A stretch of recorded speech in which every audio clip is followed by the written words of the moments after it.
और पिछले एपिसोड में आपने देखा गोल्डन ईपू रेड क्रिमिनल को किडनैप करके आडम को कॉल लगवाता है और उसे गांव के बाहर बुलाता है। अब आगे वही। अच्छा ईपू, तो तू अभी जिंदा है और तू भेष बदल के आया है। साला तू बच कैसे गया? बाबू मोसाई बुद्धू समझा है क्या? तूने जिसे मारा वो मेरा डुप्लीकेट था। ठीक है ईपू, मैंने भी तावड़े को जिंदा छोड़ दिया था, तो अब तू भी रेड क्रिमिनल को जाने दे। तेरी दुश्मनी मेरे से है। नहीं छोड़ूंगा बाबू मोसाई, मेरी मर्जी। तूने मेरे डुप्लीकेट को जिस कुर्सी पे मारा था, मैं तेरे लिए वही कुर्सी लाया हूँ और मैं भी तुझे वैसे ही मारूंगा जैसे तूने मेरे डुप्लीकेट को मारा था, तो भी मेरे मन को शांति मिलेगी। ठीक है, अगर तुम चाहते हो कि तुम्हारी ये इच्छा पूरी हो तो क्रिमिनल को छोड़ दो। बाबू मोसाई नहीं छोड़ा तो क्या कर लेगा? तो तुम्हारी ख्वाहिश कभी पूरी नहीं होगी, क्योंकि सामने से ट्रेन आ रही है। और अगर तुमने रेड क्रिमिनल को नहीं छोड़ा तो मैं यहाँ से नहीं हिलूंगा और सामने से ट्रेन आ रही है, वो मुझे उड़ा देगी। बाबू मोसाई छोड़ दो रेड क्रिमिनल को, वरना ये मेरी ख्वाहिश पूरी नहीं होने देगा। मैं डाकू को अपने हाथों से मारना चाहता हूँ।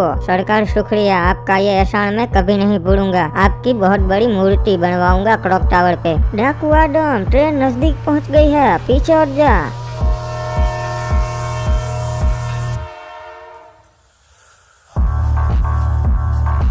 बाबू मोसाई ये डाकू आडम तो चकमा देकर भाग गया। पक्का ये ट्रेन में सड़ गया है, मुझे जल्दी से ट्रेन का पीछा करना पड़ेगा। इंस्पेक्टर को क्या लगा ट्रेन मुझे उड़ा देगी? गलत। आडम डाकू ट्रेन उड़ाता है, ट्रेन आडम डाकू को नहीं। जैसे ही ट्रेन मेरे नजदीक आई, मैं 2 कदम पीछे हटकर चलती हुई ट्रेन पर चढ़ गया और वहाँ से भाग निकला। अरे डीजीपी सर, इंस्पेक्टर ईपू हाथ धो के आडम डाकू के पीछे पड़ा है और गलत तरीके अपना रहा है आडम डाकू का गेम बजाने के। रे रुक पांडे, अभी इंस्पेक्टर गोल्डन ईपू को बताता सू। आडम डाकू कहाँ तक भागेगा? ये लो, मैं रेलवे स्टेशन पे आ गया। जितनी भी ट्रेन यहाँ से निकलेगी उन सभी की बराबरी से चेकिंग की जाएगी। आज तो तू नहीं बचेगा। और 1 सेकंड, ये अभी कौन कॉल कर रहा है? आप बोलिए डीजीपी साहब। रे ईपू, ये गलत तरीके से आडम डाकू को पकड़ना बंद कर दे। नहीं डीजीपी साहब, उसने जिस तरीके से मुझे फंसाया था, मैं भी उसी तरीके से उसे फंसा रहा हूँ। रे तो फिर ईपू, पुलिस में और डाकू में फर्क क्या रह जाएगा? चल अब उसे छोड़ दे और थाने वापस आ जा, ये हमारा ऑर्डर से। आडम डाकू, इस बार तो तू डीजीपी साहब की वजह से बच गया, पर अगली बार नहीं बचेगा। ओए शेख साहब, बताइए मैं आपकी कैसे मदद कर सकता हूँ? अरे भाईजान, आदमपुर का एक ऑफिसर हमारे दोस्त के रास्ते का कांटा बन रहा है, तो वहाँ का डीजीपी तुम्हारी दोस्त होती तो उसे बोलकर उस ऑफिसर का ट्रांसफर कहीं और करवा दो। और ठीक है शेख साहब, आपका काम हो जाएगा। रे बोलिए बोलिए सेठी साहेब, हमको कैसे याद कियो? और डीजीपी साहब, आपका एक ऑफिसर बहुत येड़ा है, उसका ट्रांसफर करवा दो येड़ापुर में। रे आप गोल्डन हिपहॉप की बात कर रही हो सोके? और यहाँ वही ओए जो विधायक आडम डाकू के पीछे पड़ा है। ओए सेठी साहब, वो तो मुश्किल से है भाई, उसका ट्रांसफर मैं ना कर सकूंगा। और उसकी पहचान सीएम तक है। अच्छा होगा अगर सीएम को इस मैटर में ना आना पड़े। अच्छा ये बात से, तो सीएम को बोलकर उसके ट्रांसफर पेपर्स भिजवा दो। और ठीक है डीजीपी, शाम तक आपको सीएम का कॉल और ट्रांसफर पेपर्स भी मिल जाएंगे। ठीक है, रखता हूँ।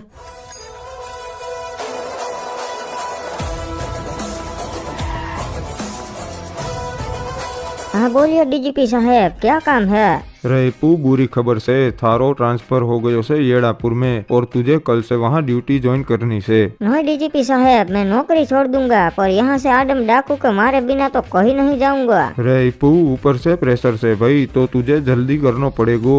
ठीक है डीजीपी साहब, तो अब मैं उसके साथ साम दाम दंड भेद करूंगा। इसका मतलब अब उसके पास ना रहने को घर होगा, ना उसके कोई दोस्त होंगे और ना ही पैसा होगा। वो बिल्कुल ही अकेला पड़ जाएगा। ठीक है साहब, तो फिर शुरुआत कहाँ से करनी है? डीजीपी साहब, मैं सबसे पहले उसके काले धंधे बंद करवा दूंगा। आप मुझे इजाजत दीजिए वहाँ रेड पाड़ने की। ठीक से ईपू, परमिशन ग्रांटेड।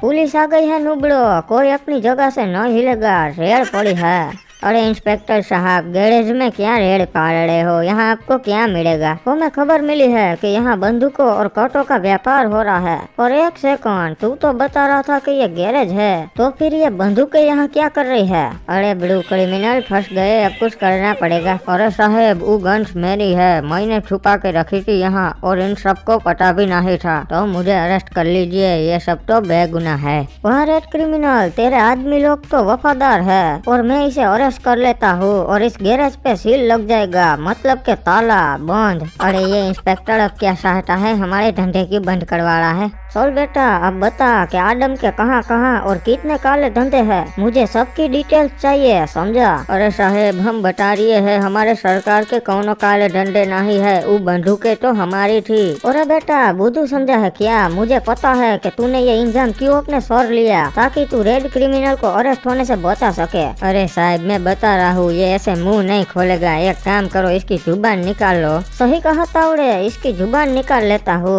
अरे साहेब ऐसा मत करो, मैं बता रहा हूँ हमारे सरकार के कोनो काले धंधे नहीं है। अच्छा काले धंधे नहीं तो सफेद धंधे तो हो गए ना। अरे सफेद काले कोनो धंधे नहीं, सिर्फ एक टॉयलेट का बिजनेस ही है और वहाँ तो सिर्फ टॉयलेट बनते हैं, आप चाहे तो वहाँ जाकर देख सकते हो। अरे साहब तो अब धंधा बंद कैसे कराएंगे, टॉयलेट बेचना तो लीगल है वो। नहीं तावड़े मेरे पास एक प्लान है, तू एक काम कर, रंगा को बोल के वो नकली नोट आदम की कमोड की फैक्ट्री में रखवा दे। ठीक है साहब अभी उसको बोल देता हूँ।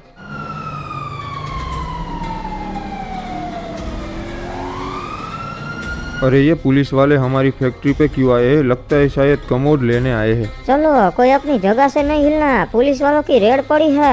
अरे सर लगता है आप गलत जगह आ गए, ये तो कमोड की फैक्ट्री है, यहाँ कोई गलत काम नहीं होता। अच्छा तो फिर हम शायद गलत जगह आ गए होंगे। हाँ ठीक है चलो हम चलते हैं। और एक सेकंड ये क्या है, साला कमोड के साथ नकली नोट भी बनाते हो तुम, इसका मतलब हमें सही इंफॉर्मेशन मिली थी। नुबलो चलो तुम सब लोग थाने। अरे सर सच में हम लोग नकली नोट नहीं बनाते, पर पता नहीं वो वहाँ कहाँ से आ गए। अच्छा बाबू मोसाई तो जेल के दरवाजे खुले हैं, तुम लोग जा सकते हो। अरे नहीं भाई लोग, कोई जेल से बाहर नहीं जाना, ये ससुरा गोली मार देगा। हाँ सही कहा, इसने हैकर के साथ भी वही किया था। यू चालाक ब्रो, वेरी चालाक। लगता है तुम लोग मेरी जासूसी करते हो। इंस्पेक्टर मैं मेरे सारे भाइयों की बेल के लिए आया हूँ, ये देखो मेरे 60 वकील है, उनके पास सारे कागजात है। बाबू मोसाई इतनी जल्दी जमानत भी करवा ली। हाँ इंस्पेक्टर, क्योंकि शहर का सबसे टॉप लॉयर मेरा दोस्त है। नमस्कार इंस्पेक्टर साहब, मेरे सारे क्लाइंट्स के बेल पेपर इस बैग में है, आप चेक कर लीजिए और इन्हें तुरंत ही लॉकअप से रिहा कर दीजिए। ठीक है वकील साहब छोड़ देता हूँ, पर अब बाहर जाके करेंगे क्या, मैंने इनके सारे धंधे तो बंद करवा दिए है।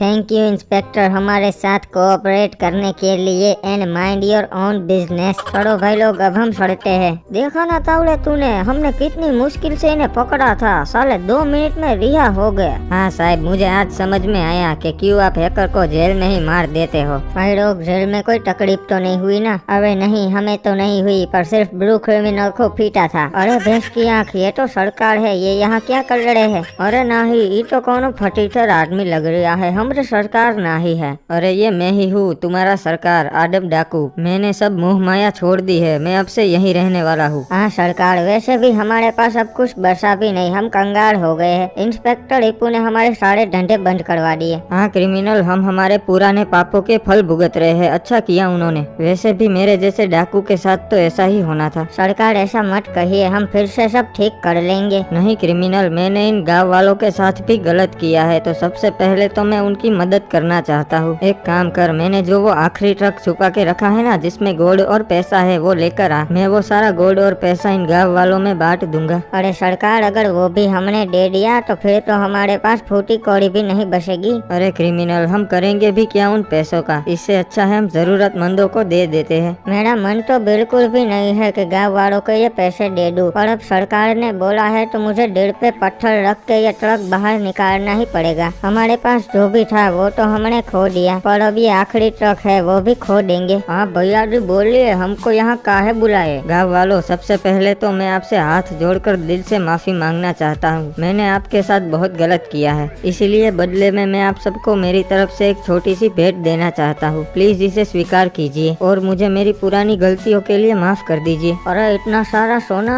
ये तो भैया जी हम ना ही रख सकते।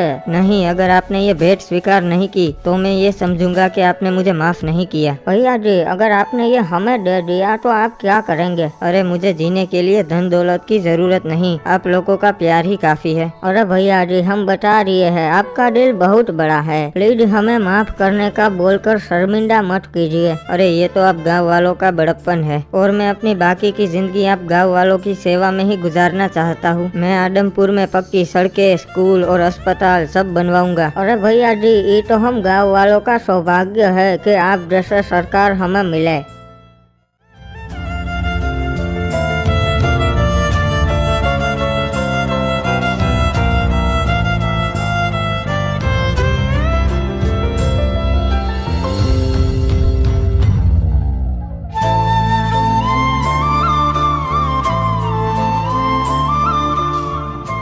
अरे साहब, खबर मिली है कि आडम डाकू आडमपुर में वापस आ गया है।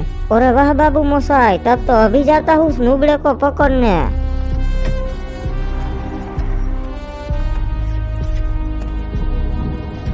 चल आडम डाकू, चुपचाप मेरी गाड़ी में बैठ जा और चल मेरे साथ थाने। साले बंदूकों और कट्टों का व्यापार करता है गैरेज के नाम पे। हाँ साहेब, सही कहा, मैं बहुत बुरा आदमी हूँ। चलिए मुझे थाने ले चलिए। नहीं इंस्पेक्टर, रुक जाइए, आप ऐसा नहीं कर सकते। नहीं इंस्पेक्टर, हमारे सरकार को छोड़ दीजिए, आप मुझे ले चलिए थाने। गाँव वालों, प्यार से बोल रहा हूँ, हट जाओ वरना मजबूरन मुझे तुम पर गोली चलानी पड़ेगी। साहेब, इन गाँव वालों को कुछ मत करना, इससे अच्छा आप मुझे गोली मार दीजिए, आपका केस यहीं खत्म हो जाएगा, क्योंकि मैं इसी लायक हूँ। नहीं इंस्पेक्टर साहेब, अगर आपको हमारे सरकार तक पहुँचना है तो पहले आपको हम सबको मारना पड़ेगा। अरे पर गाँव वालों, ये सब मैं आपके लिए तो कर रहा हूँ। अगर डाकू नहीं होगा तो आप सब लोग चैन से रह पाओगे। आपको मैं इस आदम डाकू के जुल्म से आजादी तो कराना चाहता हूँ। अरे साहेब, आप इस भले आदमी को जुल्मी बोल रहे हो, क्या कुछ नहीं किया इन्होंने हमारे लिए। इन्होंने अपनी बसी खुशी दौलत भी हम गांव वालों पे लुटा दी। अरे साहेब, ये गांव वाले तो बहुत भोले हैं, मैंने पहले इन पे बहुत जुल्म किए हैं, इसकी सजा तो मुझे मिलनी ही चाहिए। हाँ, वैसे भी मैं डाकू को मारे बिना कोई नहीं जाने वाला हूँ। अरे सर, अगर हमारे सरकार नहीं रहे तो फिर मैं स्कूल भी नहीं जाऊंगा। नहीं छोटे, मैं रहूँ या ना रहूँ, स्कूल तो तुझे जाना ही पड़ेगा। बाबू मोसाई, मेरा काम हो गया। मैं इंसान मारना नहीं चाहता, मैं उनके अंदर की बुराई मारना चाहता हूँ। और तेरे अंदर का डाकू तो पहले से ही मर चुका है, मैं मरे हुए को नहीं मारता। ये गांव वाले जो पहले तुझसे नफरत करते थे और आज वो तेरी ढाल बन के खड़े हैं, इससे ये पता लगता है कि तू कितना अच्छा आदमी है। चल आडम, अब मैं चलता हूँ, तुझसे मिलकर बहुत अच्छा लगा। मेरा ट्रांसफर याड़ापुर में हो गया है। और एक बात अपने भेजे में घुसा लेना, कल को गाँव वालों ने बोला कि आडम जुल्म कर रहा है तो साले मैं फिर से आडमपुर में आऊंगा तेरा बैंड बजाने। रे वाह, अच्छी बात से आडम सुधर गयो। तो चलीपू, अब तू येड़ापुर जा, वहाँ तारी जरूरत से। गांव वालों, तुमको क्या लगा कि मैं सुधर गया? गलत। वंस अ डाकू ऑलवेज अ डाकू। चलो अब मुझे मेरा पैसा और सोना सब वापस करो, बाप का माल समझा है क्या? अरे भैया जी, अगर वापस ही लेना था फिर दिया ही क्यों? अरे वो हमारा ब्लैक मनी था, पुलिस वाले उसे भी ले जाते, इसलिए वो पैसा हमने तुम लोगों में बांट दिया ताकि पुलिस वाले तुमसे वापस ना ले पाए। हाँ, और सुनो शेमड़े लोग, अगर इंस्पेक्टर हिप्पू को तुमने ये बात बताई तो बता रहा हूँ वो तुम्हारा आखिरी दिन होगा। अरे नहीं भैया जी, कभी नहीं बताएंगे, और ले लो सारे पैसे वापस। हाँ, वो तो ले ही देंगे ना, हमारी सालों की मेहनत हम यूं ही वेस्ट थोड़ी कर देंगे।